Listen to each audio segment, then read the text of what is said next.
quase 140 milhões de reais. Esse é o valor impressionante que o Cruzeiro Esporte Clube já lucrou entre a temporada de 2025 e os primeiros meses de 2026 apenas com vendas e empréstimos de jovens atletas. Se você acha que o futebol brasileiro é feito apenas de times endividados lutando para pagar as contas no fim do mês refém de vendas ruins, prepare-se para entender como a equipe celeste se transformou em uma verdadeira máquina de fazer dinheiro, buscando um modelo de negócio extremamente agressivo, inteligente, acima de tudo, autossustentável. Mas antes de mergulharmos nos bastidores financeiros e nas cifras milionárias dessa potência de Minas Gerais, eu quero te fazer um convite muito rápido. Se você é apaixonado pelos bastidores do futebol, negócios do esporte e por tudo que envolve a grandiosidade dos clubes brasileiros, inscreva-se agora aqui no canal Estádios pelo Brasil. Deixe o seu like neste vídeo, porque isso nos ajuda muito a continuar trazendo conteúdos densos e investigativos como este para você. Já se inscreveu? Já deixou o like? Então vamos aos números que importam.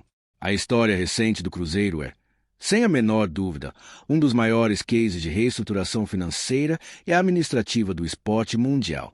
Após flertar com a falência, lidar com dívidas impagáveis e enfrentar os anos mais sombrios de sua história na Série B do Campeonato Brasileiro, o clube passou por uma revolução drástica com a implementação da Sociedade Anônima do Futebol, a famosa SAF. Primeiro, houve uma gestão de choque, de contenção de danos e organização, sob comando de Ronaldo Fenômeno. Mais recentemente, vimos uma injeção pesada de capital, ambição mudança de patamar com a gestão de Pedro Lourenço. Hoje, o Cruzeiro não é mais um clube que vende o almoço para comprar a janta. É uma instituição formidável que compra forte no mercado, mas que também aprendeu a vender de forma magistral. Para entender como essa engrenagem de gerar dinheiro funciona, precisamos olhar atentamente para a estratégia operada pela atual diretoria. Após realizar algumas das maiores compras de sua história recente para montar um elenco altamente competitivo e capaz de disputar grandes títulos, o Cruzeiro abriu formalmente um período focado em vendas e realocação de ativos. O objetivo principal dessa manobra? Atingir o tão sonhado e complexo projeto autossustentável. No futebol moderno e de altíssimo rendimento, não basta ter um mecenas ou um investidor bilionário apaixonado cobrindo os rombos financeiros todos os meses. A conta precisa fechar por si só. A operação precisa se pagar. O Cruzeiro entendeu perfeitamente que precisa gerar receitas próprias suficientes para bancar sua folha salarial, que é altíssima, suas despesas operacionais, a manutenção da Toca da Raposa e os custos de viagem, sem depender exclusivamente de aportes externos constantes do seu dono. E de onde vem o grosso desse dinheiro novo? A resposta está nas categorias de base e na excelente vitrine que o time principal se tornou. Como mencionamos no início, apenas entre 2025 e o comecinho de 2026, o Cruzeiro colocou no caixa quase 140 milhões de reais negociando jovens talentos. E preste atenção neste detalhe. Não estamos falando apenas de vendas em definitivo, mas também de taxas de vitrine e empréstimos remunerados, que são vitais para o fluxo de caixa mensal do clube. A diretoria cruzeirense se tornou mestre em valorizar seus ativos. Jogadores que despontam nas categorias de base na Toca da Raposa ou jovens apostas trazidas de fora rapidamente atraem os olhares do voraz mercado europeu, de centros emergentes e de times do Oriente Médio. O grande diferencial de hoje é que o Cruzeiro aprendeu a precificar esses atletas. Não se vende mais o talento por qualquer trocado ou por pressão de empresários. O clube retém percentuais de direitos econômicos para lucrar em vendas futuras e exige compensações financeiras pesadas para liberar qualquer jogador sob contrato. A maior prova dessa nova musculatura financeira, dessa nova postura no mercado, aconteceu logo no primeiro dia de 2026. O Flamengo, que é amplamente conhecido por ser a maior potência financeira do país por tirar jogadores de outros clubes brasileiros, oferecendo propostas irrecusáveis, tentou levar o atacante Caio Jorge da Toca da Raposa.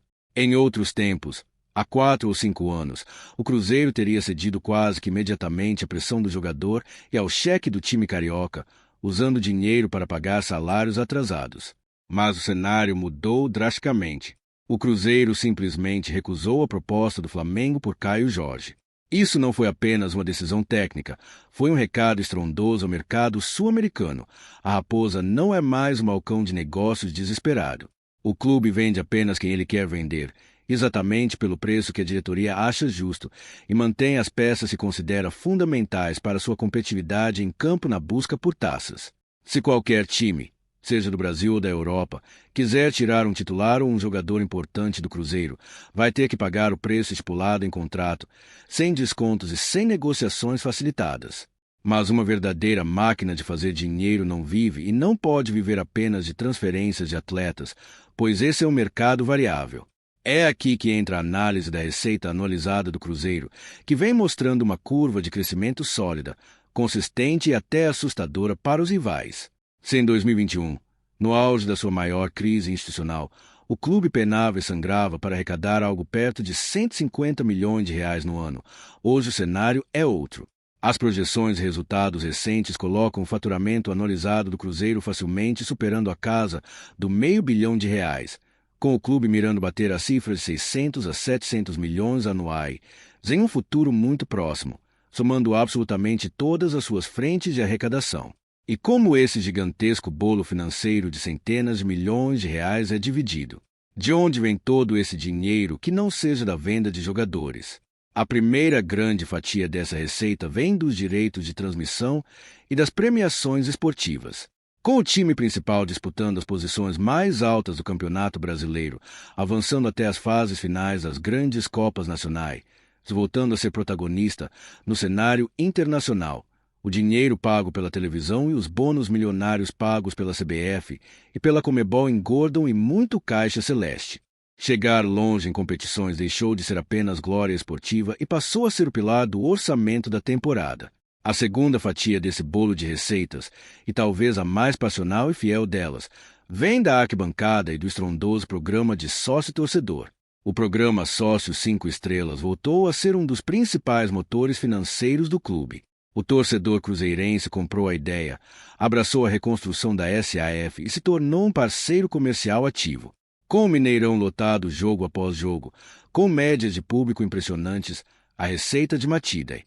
O Cruzeiro Esporte Clube provou definitivamente que a paixão incandescente de seu torcedor, quando aliada a uma gestão empresarial fria, responsável e calculista, pode transformar o caos em um império lucrativo. A máquina de fazer dinheiro que opera hoje do lado azul de Belo Horizonte é um modelo que deve ser estudado por qualquer profissional do esporte. Eles não apenas compram os melhores, mas fabricam ativos, vendem na hora certa e protegem seu patrimônio. E você? O que acha de toda essa impressionante transformação financeira do Cruzeiro nos últimos anos?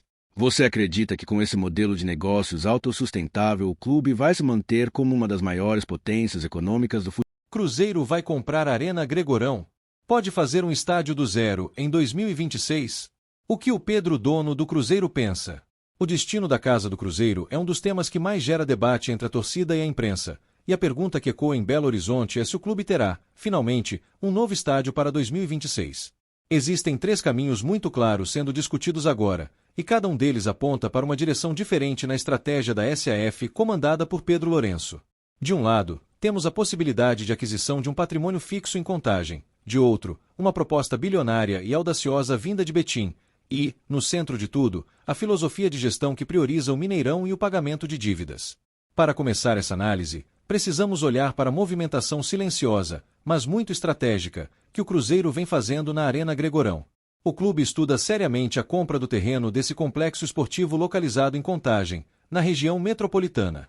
Atualmente, o Gregorão já é a Casa das Cabulosas, onde a equipe feminina principal e as categorias de base mandam seus jogos no Campeonato Brasileiro e no Mineiro.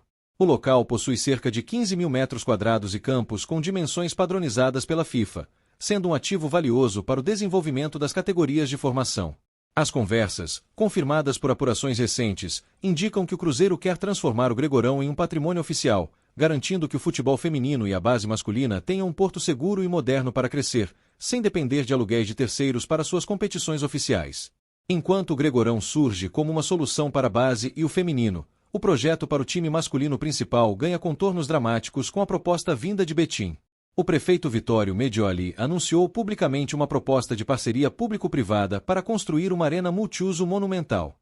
Medioli é enfático ao dizer que o projeto, orçado em cerca de 450 milhões de reais, não teria nenhum custo para o Cruzeiro. Segundo o prefeito, abre aspas, a prefeitura tem um terreno reservado para a construção de um centro de convenções e dentro dessa área tem espaço para um estádio. Uma arena coberta, com capacidade para 45 ou 46 mil espectadores para futebol e que passaria de 50 mil em caso de shows, fecha aspas.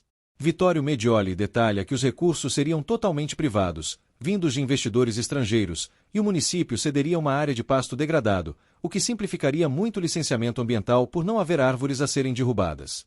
Para o prefeito de Betim, o negócio é irrecusável. Ele afirma que o Cruzeiro teria 80% da bilheteria líquida e controle total sobre cadeiras e camarotes, podendo alcançar uma renda anual de 150 milhões de reais.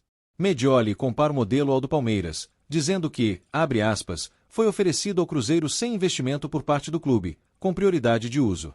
Se houver conflito com outro evento, a gestora providenciará outro local para o jogo, fecha aspas. Apesar dessa proposta tentadora de Betim, que promete independência e lucros exorbitantes, a palavra final cabe ao dono da SAF, Pedro Lourenço, o Pedrinho. E a visão dele é frontalmente oposta à ideia de construir um estádio do zero neste momento. Em entrevista recente, Pedrinho foi categórico ao afastar qualquer expectativa ilusória para o torcedor. Ele afirma com convicção que, abre aspas, o Cruzeiro sem o Mineirão não é o Cruzeiro, e o Mineirão sem o Cruzeiro não é o Mineirão, fecha aspas. Para ele, o estádio da Pampulha é a Toca 3, o lugar sagrado onde todos os títulos foram conquistados. Pedro Lourenço o incrível CT do Cruzeiro após a chegada do Pedro Lourenço de mais de 10 milhões de reais, como ficou para 2026. Ano que o Cruzeiro vai brigar por todos os títulos.